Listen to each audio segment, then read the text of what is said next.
never gonna be watching nasty TikToks. Like, nasty, like, girl, what you was thinking TikToks. Let's go. This whole Aaron Spencer situation just brought something to my mind that I feel like is a good topic to talk about. A few months ago, and I really don't care if this person sees it. I don't know if they have TikTok. I don't know if they've ever seen my videos. They have Facebook. They reached out to me. A grown man, and I am a grown woman, so I understand that no laws were broke here. A grown man that used to run the skating ring that I went to my entire life when I was a child reached out to me, and we were chit-chatting. I was so happy to hear from him, y'all. I went there my entire life, every Friday and Saturday night. I worked for him. He watched me grow up. He sat up there in that little box and watched me grow up. I remember skating through, hey, so-and-so, will you play this song? Will you play this song? I sat in that box up there with him when I had my first heartbreak, him and his wife, and crying my eyes out because, my boyfriend had broke up with me, and I was there every Friday and Saturday night. It was like family, I worked there. I worked there for a long time. I spent a lot of lock-in nights there. And this man's going to message me and start a conversation. And I'm reminiscing over my child. And I'm like, hey, so-and-so, it's so nice to hear from you. I'm all grown up now. I'm all grown up. He knew that. I bet you ain't single, are you? Just turned my whole stomach. You don't even know me. You know a child. You know a child. A child. That's gross. You don't watch someone grow up and then try to get with them. Disgusting. Unacceptable. Do better. And it hurt me in my core because that man was someone I looked up to my entire childhood. Disgusting. Story time when an influencer used me for a free place to stay. This is actually a funny story, and it happened years ago. It was when I first started lashing, probably a year in. This girl used to come to Sydney from another state and waitress, and she DM'd me one day because I think we followed each other on Instagram, and she was like, oh, can I come stay with you? And I was like, of course, obviously. So she came and stayed with me a few times when she came to Sydney. Always complained about everything, complained about my dog, because my dog was a puppy at this time. So she would always complain, just everything. Oh, you don't have aircon, because this apartment didn't have frickin' aircon. That's a whole nother story time. And I had dramas with the real estate because I was really dumb and didn't check if they had aircon before I moved. Basically, she stayed at my house a bunch of times, and I never asked her for any money. Obviously not. I was like, yeah, come stay. I'd have to open the door at like 4 or 5 in the morning when I'm sleeping, but I didn't care because I'm just like that. If you are my friend, I will ride or die and do anything for you. But she wasn't really my friend. And you want to know how I knew or found out? I had lipstick on my teeth. I hope you didn't see that the whole time. Anyway, I found out she was not my friend because I was going to a festival. A different girl that was in her kind of circle invited me to a festival. And I was like, sweet, I got free tickets because of my Instagram, whatever. And so I was added to a chat on Instagram with all the girls going, and we were all putting money in to get a limo there. Now, you can see all the previous messages. And I messaged that girl that had stayed at my house over and over again, who would complain about everything. And when I say complain, it was horrific. Do you know those people that want everything? It's like, oh, can you get me that? Like I was a slave because she was on this Z-rated TV show in Australia. Oh no, she was in a UK show, but she was one of the Aussie girls on it. Anyway, yeah, so she just thought her shit didn't stink, and I can't stand girls like that, but I don't know why. I was just so nice. Silly me.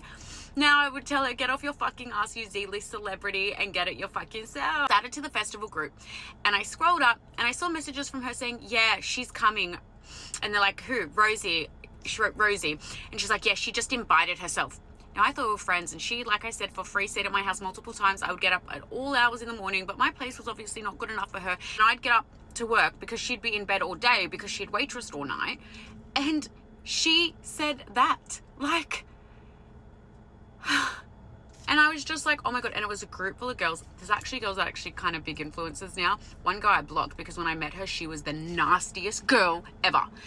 And like, I can't stand, you know how they're, when they come up on other pages, I'm like, oh, because she's such a nasty girl. Like, some of these influencers and stuff with followers, please do not look up and idolize them unless they're posting real things and real shit and care about real stuff going on in the world.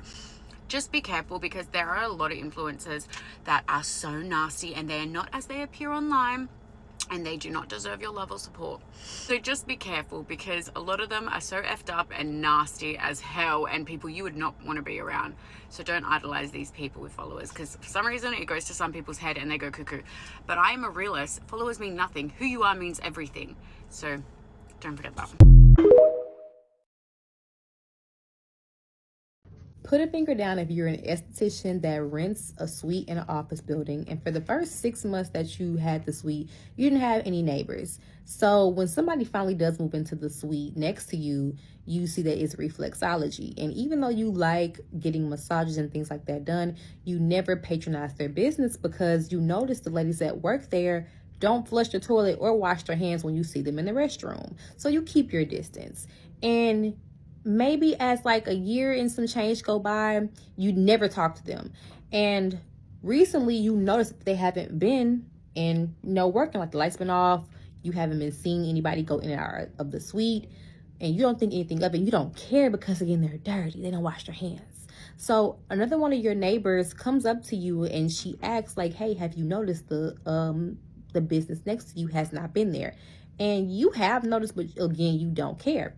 And she asks you, have you noticed that only men would go into the suite, like women workers, and it was just men? And you say you didn't notice that, but you would see that a lot of men went in there.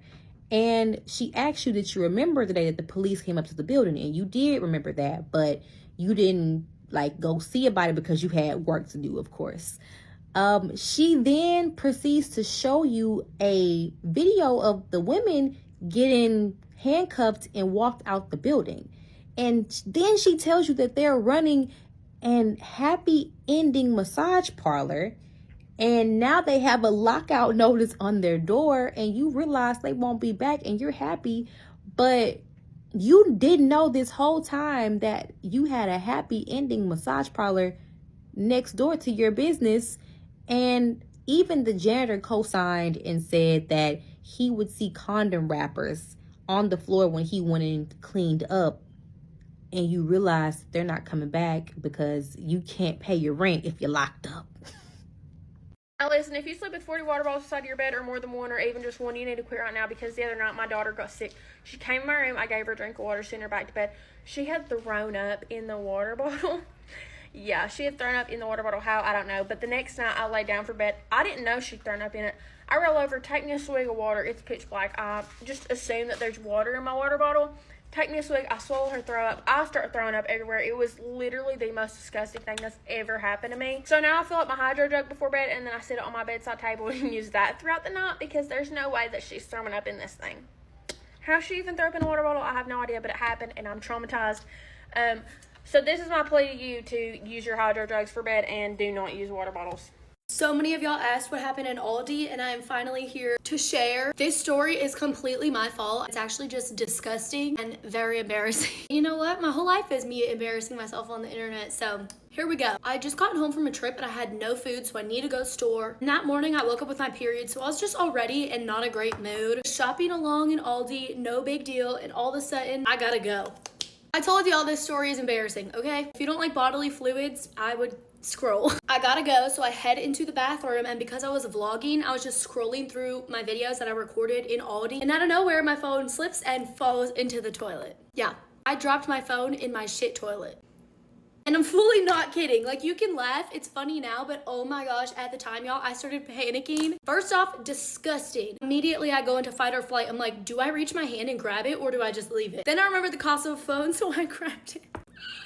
So nasty. I waddled my sorry self over to the sink and start rinsing my phone off as best as I can. Obviously, I'm not trying to damage it any more than what's already done. Washed my phone off. I washed my hands a million times. And then I just sat there and contemplated life for a while. I check out, I leave Aldi, and all of a sudden my phone starts getting that temperature notification. You know, like when your phone gets overheated. But it wasn't hot to the touch at all. It felt normal, like how I use it every single day. That was definitely confusing to me. It would pop up, and after a few minutes, it would just go away. I didn't think anything of it it until it happened all day long. Later that night, I go over to my friend's house. The temperature thing pops back up on my screen. This time, it does not go away. It popped up at around 9 p.m. I went home, went to sleep, thought it'd be gone in the morning. It was not gone. So now I have no access and I can't get into my phone at all. And I wasn't even worried about like entertainment or my job or anything, but for communication and safety purposes, I live by myself in a state alone. I can't not have a phone. Thankfully, I do have a MacBook, so I immediately go on my MacBook and make an appointment for Apple, and the earliest one that they had was 1 p.m. But guess where the closest Apple store is? 40 minutes away.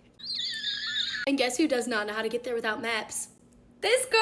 I went on an adventure of leaving my apartment with no phone, no GPS, no way to know how to get there. I knew the general direction of where I was going, so once I got over the bridge to get to Tampa, which is where the closest Apple store is, I had no idea where I was going. I had no Wi-Fi, no maps, nobody with me. I pulled over at multiple restaurants on the side of the road, like Chick-fil-A, and tried to use the free Wi-Fi on my MacBook. That only worked so much that eventually I had to just drive. And of course, I drove in the wrong direction for 10 minutes. So I got out at a Steak and Shake and walked my happy ass in there, asked one of the employees, hey, how do I get to the Apple store from here? And thank heavens that he guided me in the right direction. I blindly found my way over there, but I definitely did miss my appointment. Instead of it taking 30 to 40 minutes to get there, it took like 2 hours. I was literally driving like a granny trying to figure out where to go. Long story short, eventually I'm in the Apple store for hours. I get seen and the lady's like, yep, your phone can't be fixed. You need a new one. And they wanted $800 for that. Sorry, but I'm not coughing that up. Like, that's crazy. All because I dropped my freaking phone in the toilet. 100% my fault, but there was just no way I was doing that. I'm not gonna bore you with all the annoying details, but I didn't get a phone until 2 days after my Apple appointment. Basically, I had to go through my carrier, which was Verizon, so I was emailing my dad on my laptop and he was talking to Verizon for me because I couldn't make any calls. You can't call on a MacBook, you can only FaceTime, and I can't freaking FaceTime Verizon. It was a whole long process, all because I dropped my phone in the shitter. I didn't have a phone for 2 more days after that. I eventually got a phone, it came UPS, I had to set it up. Everything that could have gone wrong went wrong, even after I got the phone 2 days later. But now I have it, and all is well in the world. I have nobody to blame but myself. I think people thought that like Aldi did something to me or somebody was rude, but no, I just dropped my phone in the toilet. Yeah, living without a phone for 3 days sucked, and not even for the reason that you would think. I didn't even miss scrolling on social media. I was missing GPS and taking photos and listening to music more than ever. You don't realize how much you actually use your phone until you don't have one. I'm just blessed that I was in the position that I could get a new one, and take this as your sign to be careful while scrolling on the toilet. That's what happened in Aldi, completely my fault, but I have a new phone now, so it's all right. Be careful if you accept fruits and veggies from somebody's garden, whether it's your friends, your coworkers, your sisters, your mothers. It doesn't matter. Be careful, and let me tell you why. A year ago, my neighbor's dog got run over by a car due to negligence. We were having dinner, and my husband got a call just saying, like, hey, come outside, we need some help. And he was all, like, very hysterical. So he goes out there, I stay inside, and then he comes back in, and he's like, if you go out there, do not look at the dog. Mind you, this is a 40-something-year-old couple that lives beside us. So I go out there, and she has the dog wrapped up in a blanket, and he's telling my husband to go help him make a hole in the back of his yard to bury the dog. Long story short, the dog gets buried, and a few days ago, I went outside to take my dogs out, and I was on FaceTime with my best friend. Those same neighbors come outside and they start talking to me. So I put my friend like really, really low so she could hear the conversation I was having with them. But they didn't know I was still on FaceTime with her. So my neighbor has a small garden beside her shed and the dog was buried behind the shed. We're going to call the dog Sally. So she starts telling me how she wants to expand her garden next year. And she said to me, my husband thinks that we should expand the garden to about where Sally is. He thinks that she would make good fertilizer. So I look at her and I look down on my phone because I'm still on FaceTime with my friend. And I could see her face that she heard what I just heard. So then I start asking more questions to my neighbor. I'm like, so are y'all going to grow the veggies on top of her or around her? And she was like, well, yeah, beside her. Just because he thinks that she would make good fertilizer. Never in my life have I ever thought that somebody's pet would become fertilizer. Unless you see somebody grow their fruits and veggies from putting them in the ground, do not accept fruits and veggies from them. I think I need to call like poison control or something, okay? Because I think I had a contaminated fly land on my food and I ate that food last night, okay? So I was cooking dinner in my kitchen, right? And there's a sliding glass door that goes outside on the balcony in my apartment. So I open the door when I'm cooking, right? Because it gets hot. So I open the door and, I'm cooking dinner, and a couple hours later, not a couple hours, an hour later, let's say, I notice like 4 flies in the kitchen, like big flies, okay? So I'm like preparing the dinner, the plates, and, it lands on the food. So I'm just like swatting it away, like, how it like lands on the food at a barbecue. You just swat it away and continue eating. Okay, so I eat my dinner, and then I put Louis away because he was at work. So he gets home hours later, and he was like, "What's with all the flies in here?" I was like, I don't know. I couldn't get him out. There was like, the flies came in. I was opening the door. So he opens the door of the balcony, and he was like, I think something's dead out here. But not like on the balcony, like in the creek, He was like, something must have died, and there's been all these flies. He's like, there's even like dead flies on the ground, like on the floor of the balcony. And there's so many flies out here. And I was like, oh my God. So what that means is that these flies were feasting on some carcass, okay, with carrying what diseases? I don't know. Lands on my food, spreads the disease, and I eat the food, okay? What's going to happen to me? What should I do? Because that's like one of those stories that you're going to hear, right? The woman drops dead, and how do we find out this trace of like disease or whatever was in her from this fucking fly was carrying something? So what do I do? How do I get the fly disease out of me? Please, somebody, anybody, what do I do? So I have a gross story for you. If pus and gross things freak you out or gross you out, scroll on. I gave you warning. All right. Let's get into it. So recently I haven't been sleeping all that wonderful, and I ended up with a stye. It's something that will happen to me when I don't sleep well enough. I'll end up with a stye. Normally though, my stye is just a little bit of a pink bump or something, and it goes away, nothing to it. This one though, it grew. She grew, and it was disgusting. So my eye was getting swollen. It was like over a week, and it was getting nice and swollen, gross and swollen. And I read the best thing for it is a heat compress. So I was using a heat compression, I don't know what it is, on it, which was nice and soothing as well. And my brother said to me, when it pops, it'll be a huge relief.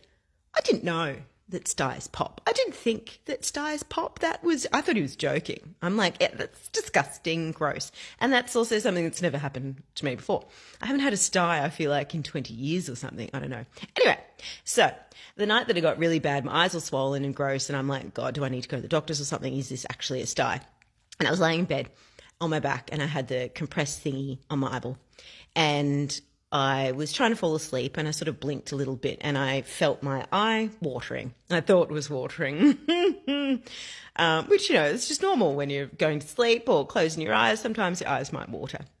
And then I was sort of blinking a little bit and noticed that the pressure was less on my eye, and I thought, that's interesting. That might be something. So I went to the bathroom and had a look and could see that it was just a bit weepy. I'm like, oh, that's a bit gross. And then I put pressure on the middle, which is where the bump was. I put some pressure on it, and pus ran down my eyeball like a little waterfall. It was creamy, disgusting, like a centimetre thick, ran down my eyeball like a little waterfall of pussy goodness. It was absolutely disgusting and also absolutely satisfying. Anyway, I really wanted to share that with you guys. I hope you like my disgusting story. Share some of yours. We love hearing it, sort of. I left a tampon inside my body for over a month. Oh my God. I can't believe I'm about to tell this story. This is so freaking embarrassing, but girls, you're not alone if you've also made this horrible, stupid mistake, dangerous mistake. I could have died, but I'm still here. So here's the story.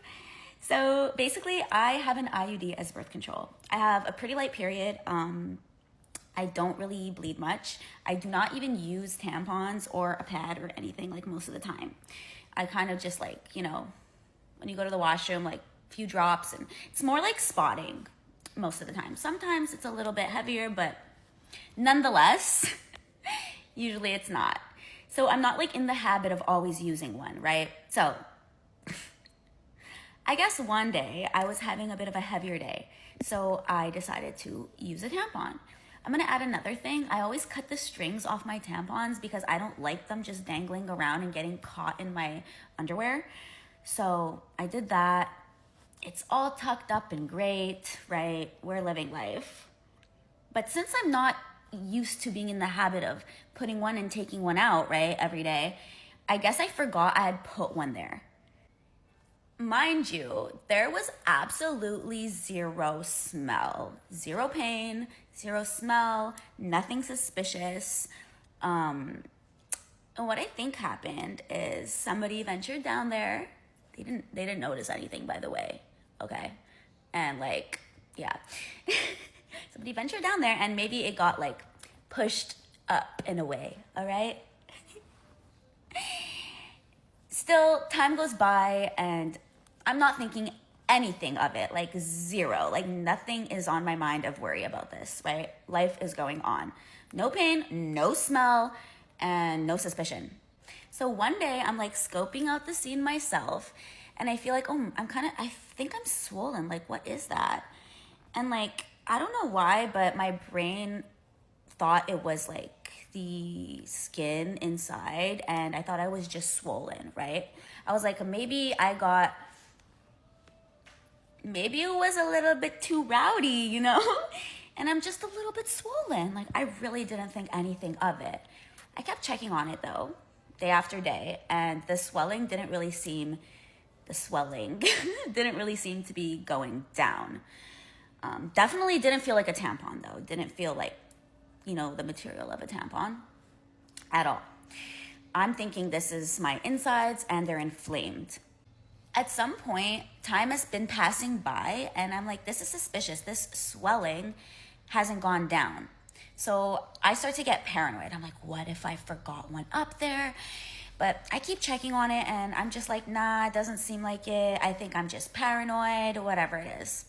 So one day I'm in the shower and I just decide like, enough with this suspicion. I'm just gonna find out what the heck that is. So I pinch onto it and I yank. And when I tell you, I almost fainted when that fell out of me. At this point, I'm like bawling my eyes out. I'm freaking out. This is super dangerous if you do not know. Like, so I'm like, I have to go to the emergency room. Like, I have to make sure I'm not dying, right? I finally calm down and I do a quick Google search and it says if there is no smell, which I don't know how there wasn't, honestly. Like, this still boggles my mind to this day and I need to know if this has happened to anyone else. Like, what was your situation? Because for me, I was like, there was zero signs. Zero. Like, mind-boggling. Anyways, if there's no smell and no pain, just keep an eye on the situation for a few days to a week, it said, and if everything seems okay, then you're good to go. So I was like, all right, I guess I got freaking lucky. My heart is racing just telling this story. I swear to God, I was like, I'm dying.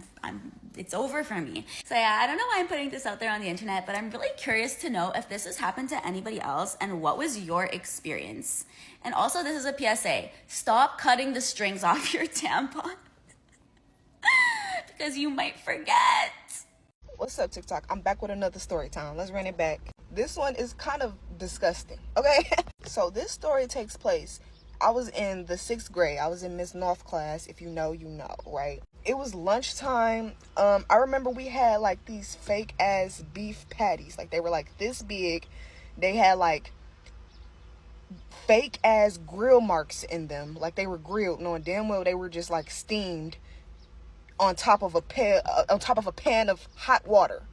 It was some corn, and of course, you know, they gotta give us the milk. And I don't know if it was any rice or anything. All I know is that shit was nasty. Of course, I ate it because I'm fucking hungry. I don't know if I ate it all. I just remember what it was. So after lunch, we always go to the bathroom. So we always have a bathroom break either before lunch and after lunch, or whatever the case may be.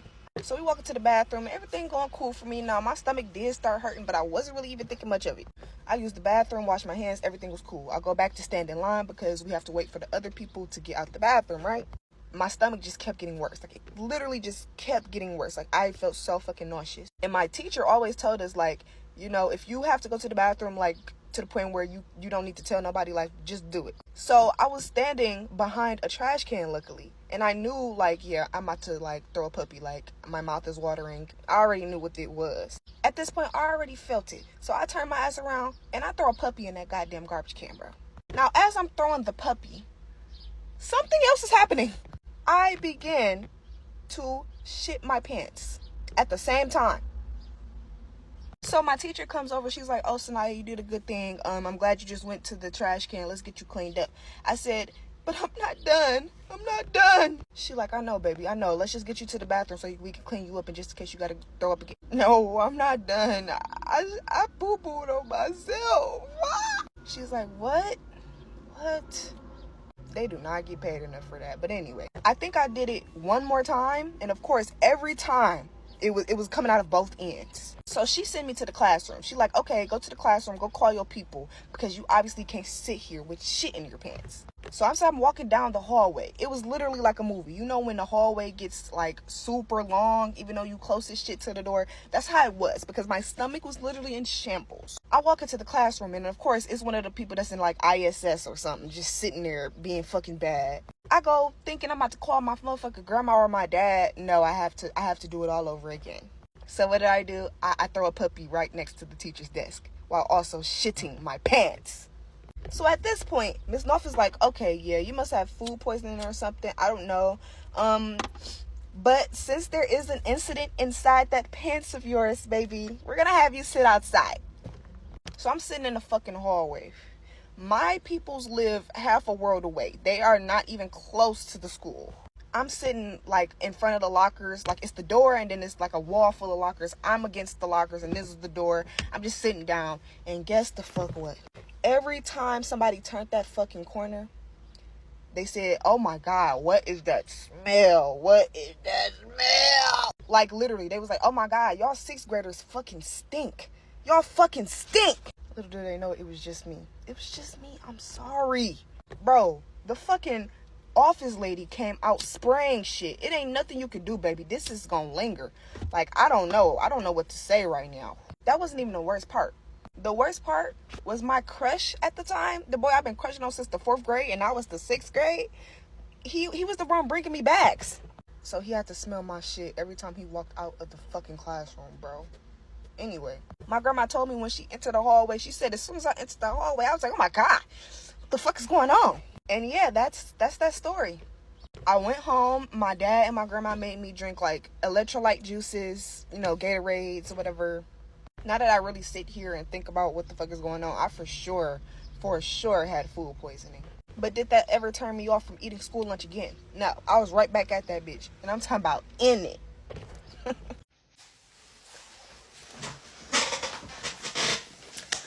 Do you want to hear a story that will really gross you out and maybe be a lifelong lesson for you eventually in the future?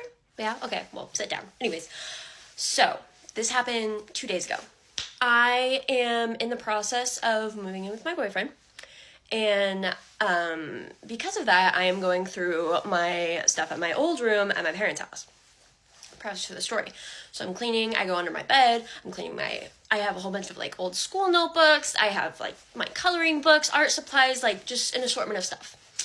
I pull out this old binder and I see something in the plastic sleeve and it looks like a maggot, I guess is the best way I can describe it. I'm like, what the hell is this?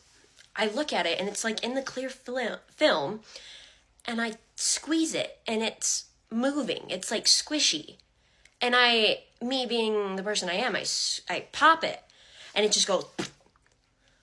And I'm like, okay, is this a maggot? Is this a booger? Like, what are we doing here? Anyways, I was like, that's gross. I'm donating a whole bunch of stuff. I'm like, I ain't playing with that. I'll just throw it away. So I take it out in the trash. Don't think anything of it. I'm like, okay, moving on. Go through the rest of my stuff. Everything's fine. clear out, and I'm moving on to the next stuff. Preface. So like at the head of my bed, there's like, I have a TV on the wall, and then I had like 2 garbage bags underneath for like donation bin stuff. Mind you, these garbage bags have been in my room for months, like since probably last summer. And there's one like tucked in the corner, and then there's one closer to me, like in my peripherals. And the one closest to me is a donation bag, and it's full of like old clothes and stuff that I'm planning on donating to the thrift store eventually, right? So naturally, I assume after months and months have passed, I'm like, oh, that other bag in the corner that I can see, but I can't see what's in it, is also a donation bag, right? It's not. It's not. So I take out the bag closest to me, and I'm like, okay, gonna fill this up. I left them there because I was like, oh, I'm gonna fill them up all the way before I take them to donate, because I have a whole bunch of stuff I need to declutter and go through. I move that bag, I pull it out, I go to the one in the corner, and I open it, and I'm like, oh, this is just a bag full of trash. And not just any trash. This is old iced coffee cups, this is tea bottles, this is like food, perishable items. And I'm like, oh shit. And I look on the outside, and the outside is covered in moths. Now, let me preface this by saying we've had a moth problem in our house for quite a few months now, and we didn't know where they were coming from. But they're not to the point of like needing an exterminator, but it's like, oh my gosh, like we have a lot of moths. And so we're like, that's weird. Need to find the source of the problem. And I had noticed there had been moths in my bedroom. I don't know why, but for the last like 8 months, I was like, oh, they're just like the same too. They're just chilling. Like they're my pals. Didn't bother them, didn't harm them. I was like, it's a moth. It's not doing anything. I look at this bag like 2 days ago, and it is infested. It's infested. And I run. And I was like, okay, Dad. Dad comes in, takes the trash out, and I'm like, oh my God. Okay, that was the moth problem. Okay, lesson learned. Take your trash out, right?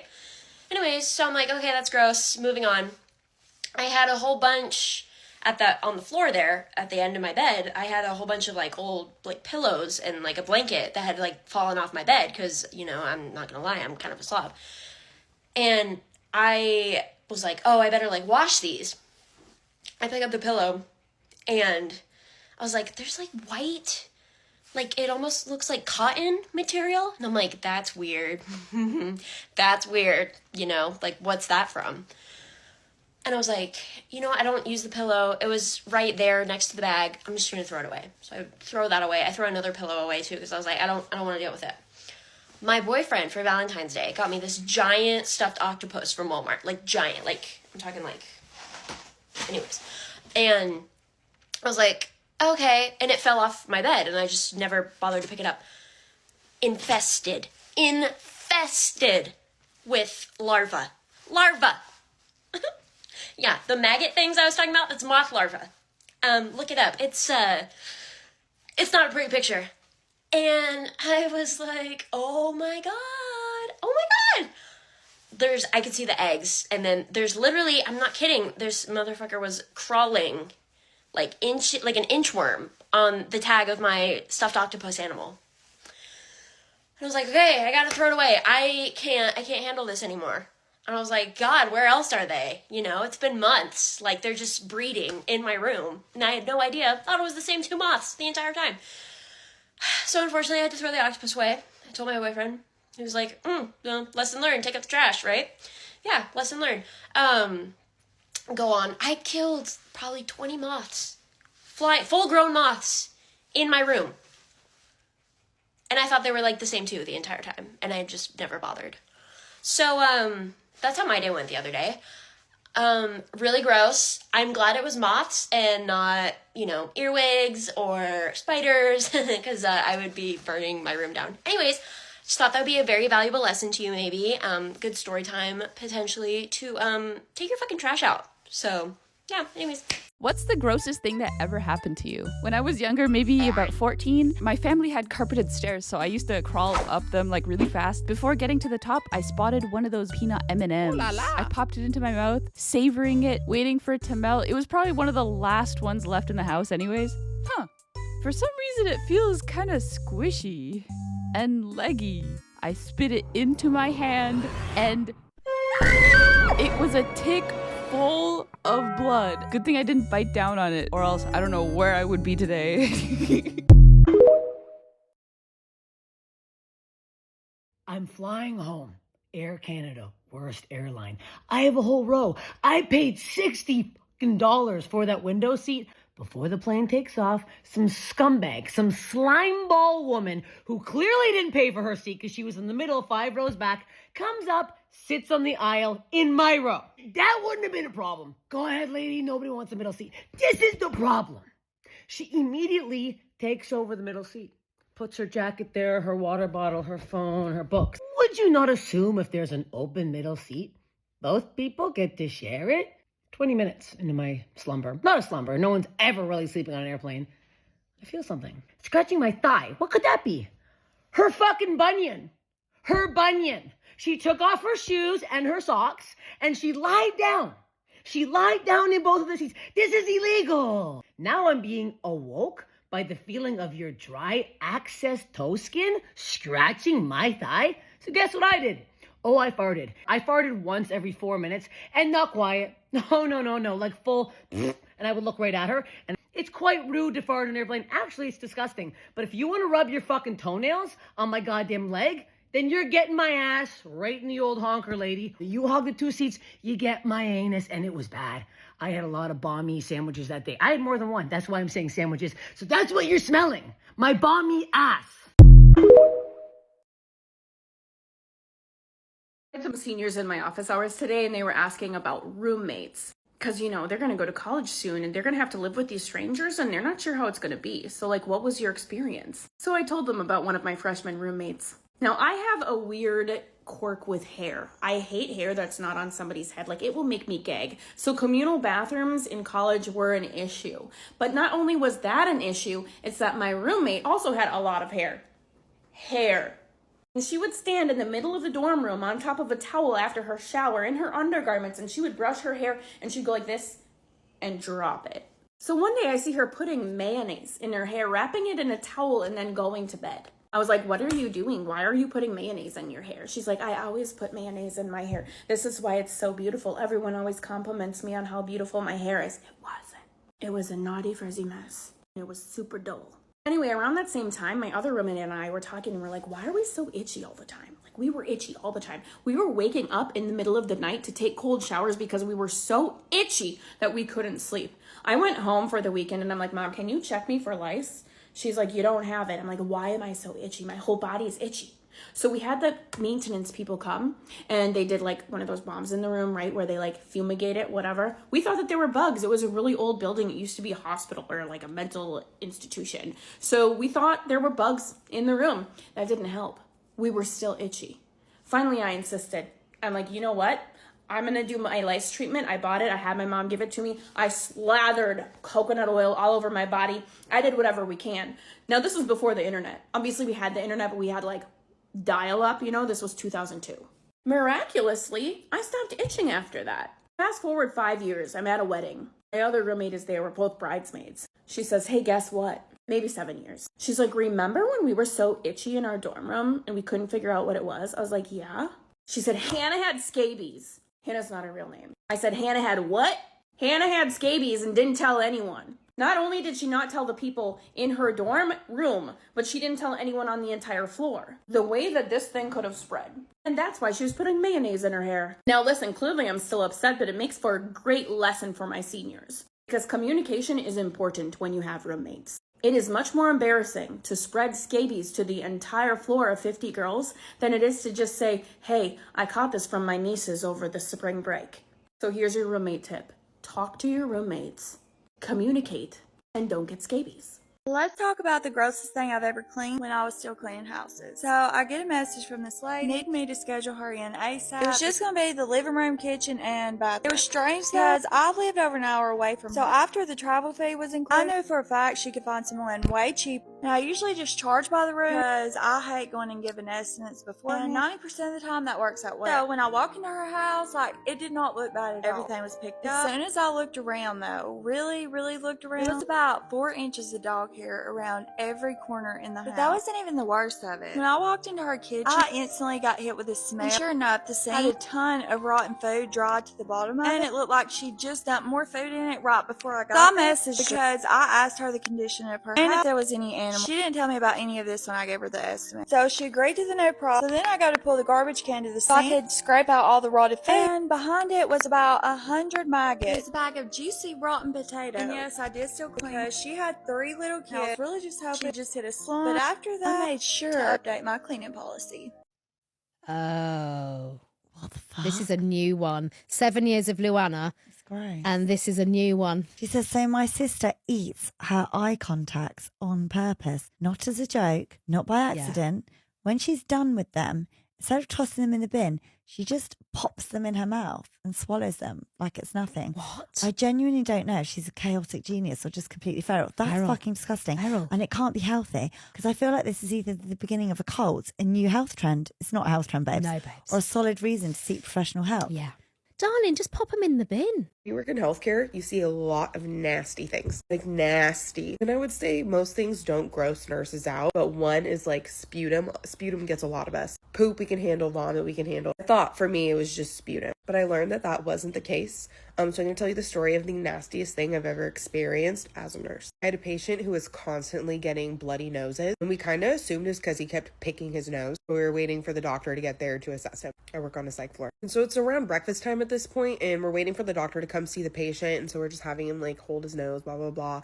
I like call for some rhino rockets to shove the like little tampies up his nostril. And while we're waiting for that, breakfast gets delivered, and he's like, I want my breakfast. And I was like, I need you to give me a second, like you're bleeding everywhere. So patient proceeds to go up to the tray cart, and he grabs his tray and goes into his room. But I'm in the nurse's station on the phone with the doctor, and then Central Supply trying to get these little nose tamps. And then somebody starts calling my name, and it's another nurse, and they're like, hey, you need to go see your patient. And I already knew it was Bloody Nose Boy. So I walk in there. Let me give you some background of this patient. He was homeless. He had just come in off of the streets. Very, very, very disheveled, like dirty head to toe. Like his fingernails were covered in dirt. He's a brand new patient. I walk into this patient's room, and that morning they were eating breakfast burritos. And there were so many things to look at first when I walk into this patient's room. But the first thing I notice is that there are giant blood clots coming out of my patient's nose, mixed with some sputum, phlegm, boogers, and they are coming down his face, down his mouth, down his chin, down his chest,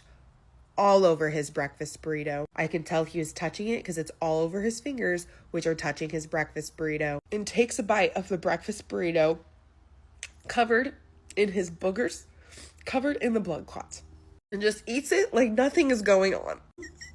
I'm trying not to vomit right now. This man must be so damn hungry because there was nothing stopping him from eating that breakfast burrito. I've never thrown up before as a nurse until that moment. And the smell, I can't even go into that. I've smelled things and that was something. And I've seen things and that was nasty. It's not even like a wound. Wounds are gross, but like that was the nastiest thing I've ever seen. Feral. This is one of them situations where I can clearly hear my mama say, I should have minded my damn business. Welcome to another episode of the fuckery found on Facebook. Just all imagine that we're in a Facebook group together. And in that group, there's a post that reads, my wife and I have a bit of a dilemma. We left a mess at the Airbnb. Now, I'm sure that happens frequently. Not a big deal. But go on tell me what happened so I could tell my nosy ass friends on TikTok. Goes on to share that he and his wife are a practicing scat couple. And in the 15 years that they've been doing this, they've had an ironclad cleanup system. Now I'm going to do something that I've never done before with a Facebook fuckery story. I'm going to tell you to pause this video, run on over to Professor Google, and find out what a scat couple is. Then come back. If you have come back, I am almost certain you as traumatized as my black ass was when I read this story. These people play in doo-doo. Okay? They play in their own poo-poo, spreading it around This is quite possibly the nastiest shit I've ever read in my damn life. Now, I'm never one to kink shame or fetish shame, but this is a level that I will never reach when my freak flag is flying. Who introduced this into the relationship? Furthermore, how did you realize that you like playing in poo-poo? And what did you say to convince the other person to do it? Normally, I take my glasses off so y'all could hear me. I had to put my glasses back on. I had to put them back on because I just can't fathom. I cannot fathom bringing to my partner that I want to play in poo. I also cannot fathom that my partner would be like, okay. Like, you know what? Be a blessing.